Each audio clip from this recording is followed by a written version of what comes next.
నవ్వుకున్నాడు టిక్టాక్లోన చూసి ఫ్లాట్ అయ్యాడు పాలసీ 127 చేస్తాడి వచ్చాడు ల్యాండ్ అయ్యి అవ్వగానే బండి ఎంట తెచ్చినాడు నీ హ్యాండ్ ఇవ్వమంటూ రికమెండ్ చేసి వెళ్ళి మరి అన్నాడు ఓ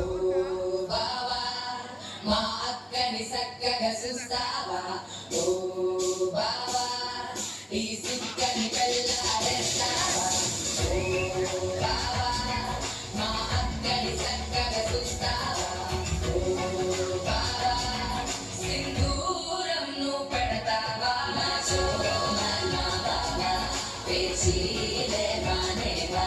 కట్టవులే చూస్తూనే కట్టింగే ఇస్తావా హ్యాండ్సమ్నే మా బావా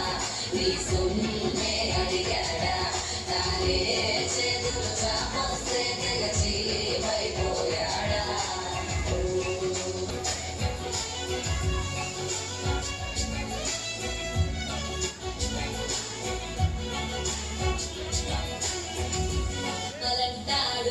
నిన్నే చూసి ప్రతిరోజు నేర్చుకోవడం ప్రారంభిస్తా